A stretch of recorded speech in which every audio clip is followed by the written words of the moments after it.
Shalom Bapak Ibu yang dikasihi oleh Tuhan. Luar biasa, pada kesempatan ini kita bisa bertemu kembali. Nah, saya rindu berbagi kepada kita semua tentang topik Trinitas atau Tritunggal, agar kita bisa memahami tentang Trinitas itu seperti apa. Dan juga saya akan menjelaskan kepada kita semua kesalahpahaman daripada orang-orang yang tidak mengerti tentang Trinitas, sehingga mereka mempunyai pandangan-pandangan di luar dari Trinitas. Jadi karena kesalahpahaman mereka, sehingga mereka juga akhirnya menjadi menyimpang daripada kebenaran Trinitas itu. Oke, pada kesempatan ini biar kita semua bisa diberkati oleh Tuhan. Oke, baik. Oke, kita akan membahas tentang doktrin Trinitas dan kesalahpahaman tentang Trinitas. Trinitas atau dikenal dengan Tritunggal, sama aja ya, Trinitas atau Tritunggal. Nah, doktrin Kristen atau Kristiani tentang Tritunggal atau Trinitas, kata Latin yang secara harfiah berarti tiga serangkai dari kata Trinus, rangkap tiga, menyatakan bahwa Allah adalah tiga pribadi atau hipostasis yang sehakikat, konsubstansial, Bapa, Putra, Yesus Kristus, dan Roh Kudus sebagai satu Allah dalam tiga pribadi. Jadi ini pengertian daripada Trinitas atau Tritunggal. Dasar Alkitabiah dari mana? Dari Matius 28 ayat 19. Karena itu, pergilah, jadikanlah semua bangsa muridku, dan baptislah mereka dalam nama Bapa dan Anak dan Roh Kudus. Oreontentes mateteus sate panta ta etne baptisontes autos eisto onoma tou patros kai tou huio kai tou hagio pneumatos. Nah, ini bahasa Yunaninya dari kata tadi. Kita perhatikan di sini Bapa, Anak, dan Roh Kudus. Inilah yang disebut dengan tiga pribadi. Karena di sini ada kata nama, bahasa Yunaninya onoma, yaitu tunggal. Ini menjelaskan kepada kita tentang Bapa dan Anak dan Roh Kudus itu satu, tetapi tiga pribadi. Ini dasar Alkitabiahnya. Nah, di dalam Matius 3 ayat 16-17, sesudah dibaptis, Yesus segera keluar dari air, dan pada waktu itu juga langit terbuka, dan ia melihat Roh Allah seperti burung merpati turun ke atasnya. Lalu terdengarlah suara dari sorga yang mengatakan, inilah anakku yang kukasihi, kepadanyalah aku berkenan. Jadi ada Yesus, ada Roh Allah seperti burung merpati, dan ada suara dari sorga. Jadi itu adalah Bapa, Anak, dan Roh Kudus. Untuk mengerti gambar atau ilustrasinya seperti ini. Jadi ada Bapa, Anak, dan Roh Kudus. Ya, God is the Father, God is the Son, God Holy Spirit. The Son is not Father, the Father is not the Holy Spirit, the Holy Spirit is not the Son. Ya, jadi ini mereka sama-sama adalah Allah, tetapi terdiri dari tiga pribadi. Nah, ini yang kadangkala membuat orang salah pengertian tentang konsep Tritunggal. Siapalah kita manusia bisa memahami tentang Allah, tetapi minimal ada ayat firman Tuhan ada pengajaran dari Yesus, makanya kita minimal kita bisa mengetahui siapa sebenarnya Tritunggal itu. Apakah Tritunggal atau Trinitas tertulis dalam Alkitab? Kata Tritunggal tidak tercatat dalam Alkitab, namun bukan berarti kata Tritunggal ini tidak penting. Istilah Tritunggal atau Trinitas adalah doktrin yang tepat untuk menjelaskan tentang Allah. Ya, meskipun manusia tidaklah bisa memahami Allah dengan pikirannya, tetapi bisa diketahui lewat pewahyuan dan penyataan Allah dalam Yesus dan pengajarannya lewat Alkitab. Oke, kita lanjut lagi. Selanjutnya, bagaimana dengan Ulangan 6 ayat 4 dan Markus 12 ayat 29? Kita mulai dari Ulangan 6 ayat 4. Dengarlah hai orang Israel, Tuhan itu Allah kita, Tuhan itu Esa. Nah, di dalam bahasa Ibraninya Shema Yisrael, ini dibaca Adonai. Adonai Elohenu Adonai Echad. Jadi Tuhan itu Allah kita, Tuhan itu Esa, Echad, ya. Di Markus 12 ayat 29 juga dikatakan, jawab Yesus, hukum yang terutama ialah, dengarlah hai orang Israel, Tuhan Allah kita, Tuhan itu Esa. Nah, kemudian Tuhan itu Esa. Perjanjian lama adalah firman Tuhan. Oke, harus pahami dulu di sini. Perjanjian lama adalah firman Tuhan. Perjanjian baru adalah penggenapan perjanjian lama. Dan PB adalah firman Tuhan. Atau perjanjian baru adalah firman Tuhan.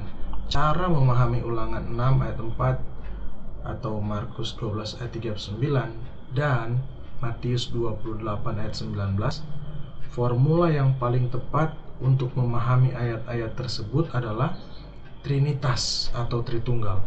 Kenapa? Why? Ya kan? Kok harus Trinitas atau Tritunggal yang bisa memahami itu? Karena konsep ini adalah Allah adalah satu atau Esa tadi, dan di dalam keesaan Allah ada 3 pribadi, yaitu Allah Bapa, Putra Yesus Kristus, dan Roh Kudus. Nah, inilah yang kita kenal dengan Tritunggal atau Trinitas. Lanjut lagi.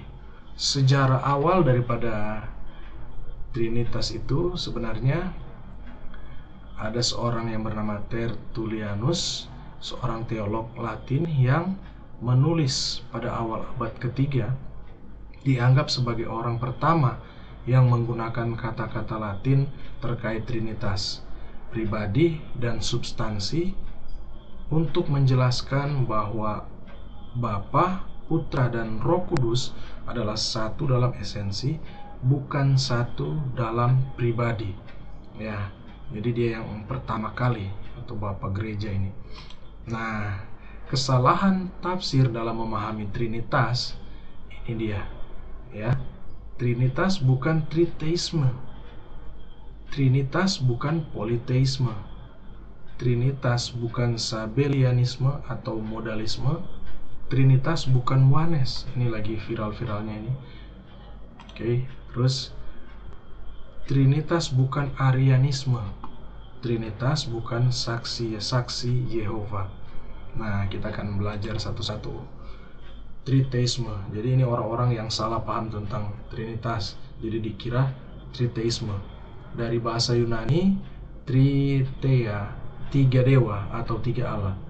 Dalam sejarah kekristenan, berbagai teolog telah dituduh terjerumus dalam triteisme. Di antara yang paling awal adalah John Philoponus, meninggal sekitar tahun 570, dan para pengikutnya seperti Eugenius dan Konon dari Tarsos. Triteisme adalah kesalahpahaman akan doktrin Trinitas, karena mereka menganggap bahwa Allah ada 3, secara otomatis bertentangan dengan Ulangan 6 ayat 4 tadi. Tuhan itu Allah kita, Tuhan itu Esa. Makanya kalau kita bilang triteisme, itu sudah pasti 3 Allah, dan itu tidak nyambung dengan ini. Nah, makanya karena orang salah mengerti Trinitas, jadinya mereka berpikir 3 Allah atau triteisme. Lanjut, triteisme itu mirip-mirip seperti ini juga. Politeisme adalah bentuk kepercayaan yang mengakui adanya lebih dari satu Tuhan. Artinya bukan cuma satu Tuhan, tetapi lebih dari satu, bisa banyak. Atau menyembah dewa, banyak dewa, ya. Politeisme berasal dari bahasa Yunani, ya. Poli, banyak, ya. Jadi kata Yunaninya poli itu banyak, dan theos itu artinya Tuhan. Dan istilah ini pertama kali dipakai oleh penulis Yahudi Philo dari Alexandria untuk membantah orang-orang Yunani. Jadi kesalahan lagi di sini adalah mereka tidak mengerti Trinitas, jadi mereka menyebut itu politeisme. Selanjutnya, Sabellianisme. Nah, Sabellianisme ini adalah namanya Sabellius, merupakan salah seorang pengajar Kristen di Roma sekitar tahun 215. Ia merupakan salah satu tokoh aliran teologi yang dikenal dengan nama modalisme, monarkisme. Dasar pemikiran dan pengajaran teologisnya ialah perihal hakikat Allah. Menurutnya Tuhan Allah, ya, menurutnya Tuhan Allah adalah Esa, Bapa, Putra, dan Roh Kudus. Yang tadi kita baca adalah modalitas atau cara menampakkan diri Allah yang Esa itu. Jadi ini Bapa, Putra, dan Roh Kudus ini dia pukul rata satu. Itu hanyalah satu. Jadi Bapa itu sama dengan Putra dan sama dengan Roh Kudus. Betul, tetapi mereka beda pribadi kalau Trinitas kan. Tetapi mereka nggak percaya Trinitas. Nah, makanya itu yang membedakan. Terus lagi, Oneness. Nah, ini yang modernnya dari Sabellianisme. Pentakostalisme keesaan adalah salah satu bagian dari Pentakostalisme yang meyakini bahwa Allah hanya satu pribadi, dan ia memanifestasikan dirinya dalam berbagai cara, wajah ataupun mode. Bapa, Putra, dan Roh Kudus merupakan sebutan-sebutan yang berbeda untuk satu Allah.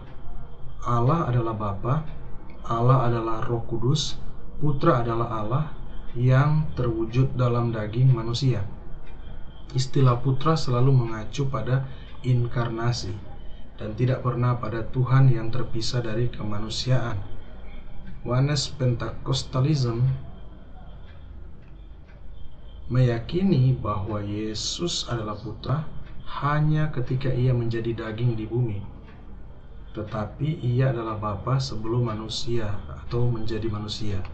Mereka menyebut Bapa sebagai roh dan Putra sebagai daging. Mereka menolak doktrin Trinitas. Nah, ya kan?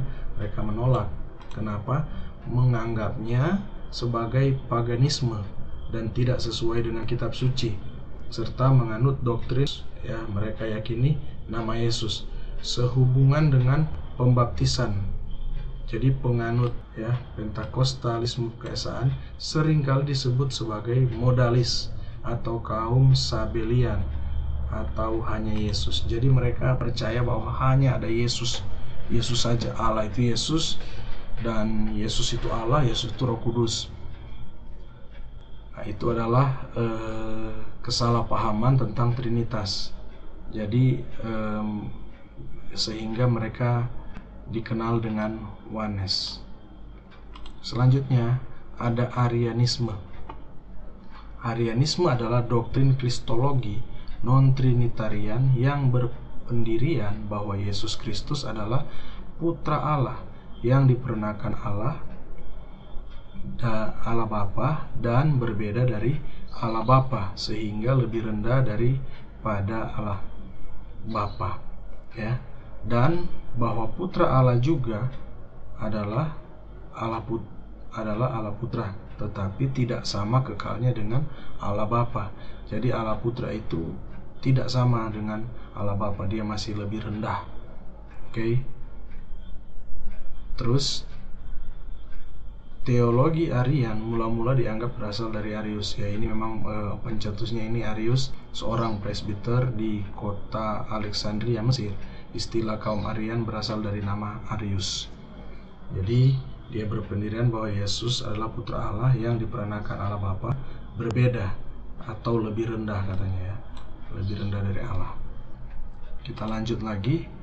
Yehovah atau Jehovah's Witness. Ini adalah saksi-saksi Yehova. Mereka mengajarkan bahwa hanya Allah Bapa, Yehova, yang adalah satu Allah sejati yang maha kuasa, bahkan lebih dari putranya. Jadi sama kayak tadi, cuman mereka lebih menggunakan Yehova. Ya, mereka menganggap bahwa Yesus sebagai putra yang pertama diperanakan, satu-satunya ciptaan langsung Allah. Jadi ini satu-satunya ciptaan langsung dari Allah, dan ciptaan Allah yang paling pertama. Mereka memberikan sembah sujud penghormatan sebagaimana kepada seorang raja, atau pemujaan relatif kepada Kristus. Berdoa melaluinya sebagai satu-satunya imam besar Allah, menganggap Yesus Kristus sebagai perantara dan Mesias. Meyakini bahwa hanya Bapa yang tanpa awal, dan Bapa lebih besar dari Putra dalam segala hal. Hanya Yehova Bapa yang layak menerima penyembahan tertinggi atau ibadah kudus. Mereka meyakini bahwa Putra memiliki suatu permulaan dan dilahirkan pada suatu titik tertentu sebagai yang sulung dari semua ciptaan dan satu-satunya yang diperanakan. Jadi sama kayak tadi bahwa Yesus itu tidak lebih besar dari Bapa atau tidak sama, ya, masih lebih rendah dari Bapa. Oke, Trinitas dalam Perjanjian Lama. Kita buka dalam Kejadian 1 ayat 1 sampai 3. Pada mulanya Allah menciptakan langit dan bumi. Ya. Bereshit bara Elohim et hashamayim ve'et haaretz. Nah, jadi pada mulanya Allah, ini Elohim, menciptakan langit dan bumi. Bumi belum berbentuk dan kosong, gelap gulita menutupi samudra raya, dan roh Allah, ruah, ya, kata ruah, melayang-layang di atas permukaan air. Berfirmanlah Allah, jadilah terang, lalu terang itu jadi. Nah, penjelasannya adalah Elohim tadi adalah bentuk jamak dari Allah. Bentuk jamak dari El adalah kata Elohim. Pada teks-teks kuno Perjanjian Lama, Allah Israel diakui sebagai Allah tertinggi, meskipun dalam nats tertentu memakai kata Elohim jamak. Karena memang jamak itu bukan berarti dia kayak tadi lagi politeisme, enggak. Ini yang kita sebut dengan Trinitas. Untuk Kristen Trinitarian, jamak sudah pasti mengarah kepada Bapa, Putra, dan Roh Kudus. Ya. Tetapi Elohim menurut Judaism, kenapa mereka tidak percaya? Nah, mereka meyakini begini. Kata Elohim dipergunakan oleh bangsa Israel bukan dalam pengertian matematis. Elohim digunakan oleh bangsa Israel untuk menyatakan seluruh keagungan dan seluruh kepenuhan keilahian ada pada dirinya. Ini siapa? Elohim, ya. Dengan demikian, meski kata Elohim berbentuk jamak, tetapi pengertian adalah tunggal. Pengertiannya adalah tunggal. Jadi ini hanya digunakan untuk menyatakan keagungan, katanya. Jadi Elohim itu bukan kepada Bapa, Putra, Roh Kudus, tapi keagungan. Nah, ini adalah menurut Judaism. Makanya mereka sampai saat ini, Yahudi tidak percaya kepada Allah Tritunggal atau Trinitas. Kalau kita mau menafsirkan atau kita melihat paralel daripada Kejadian 1 ayat 1 sampai 3 ini adalah Yohanes 1 ayat 1 sampai 3. Pada mulanya adalah firman. Firman itu bersama-sama dengan Allah. Dan firman itu adalah Allah. En hologos, kai hologos, en proston theon, kai theos en hologos. Jadi logos, theon, theos ya. Jadi mereka itu adalah sama, Allah dan firman itu. Nah, firman itu pada mulanya bersama-sama dengan Allah, ya kan? Terus segala sesuatu dijadikan oleh Dia, dan tanpa Dia tidak ada sesuatu pun yang telah jadi dari segala sesuatu yang telah dijadikan. Jadi segala sesuatu itu dari Dia. Siapa Dia itu? Firman. Firman itu siapa? Dia itu adalah Yohanes 1 ayat 14, firman menjadi daging. Nah, makanya dari sinilah kita bisa mengerti tentang Kejadian 1 ayat 1, 2, dan 3 itu kita bisa paralelkan dengan Yohanes 1 karena Alkitab itu satu kesatuan. Oke. Nah, kita bandingkan juga dalam Kolose 1 ayat 15 sampai 17. Ia adalah gambar Allah yang tidak kelihatan, yang sulung lebih utama dari segala yang diciptakan.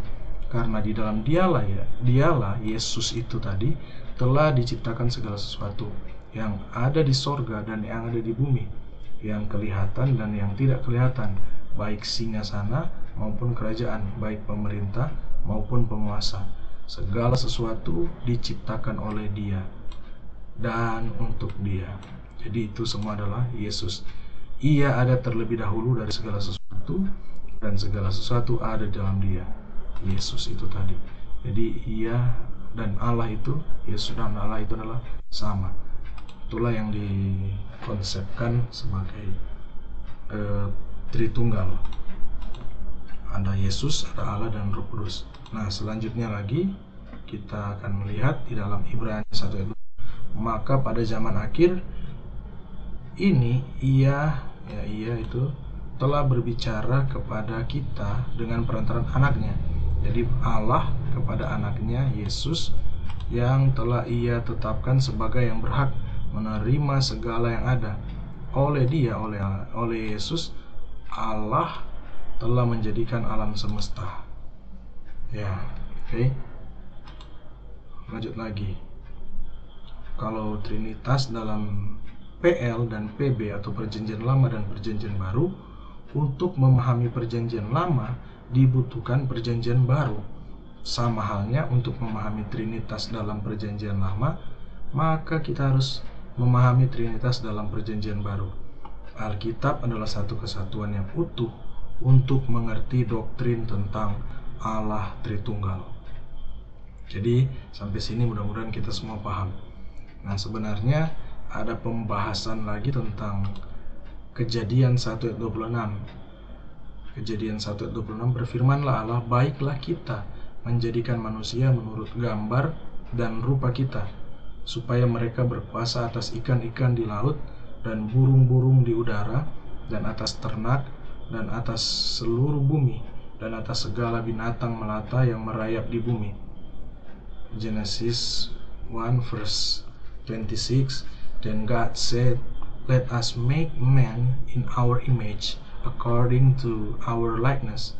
Let them have dominion over the fish of the sea, over the birds of the air, and over the cattle, over all the earth, and over every creeping thing that creeps on the earth. Jadi ada 3 kali di sini kata kita ini bentuk jamak. Nah, ini diidentifikasikan sebagai Allah Tritunggal juga, tetapi ada beberapa pandangan yang berbeda tentang hal ini. Nah, nanti kita akan bahas ini di waktu yang akan datang berikutnya lagi, karena pembahasan itu cukup banyak juga. Kesimpulannya adalah dari semua pemaparan tentang Trinitas, kita jelas mengetahui bahwa doktrin Trinitas adalah doktrin yang sangat penting bagi kekristenan. Kalau ada orang yang tidak percaya Trinitas, berarti dia tergolong dalam bida-bida Kristen atau sering disebut non-Trinitarian. Ya, oke. Tuhan Yesus memberkati kita semua. Shalom.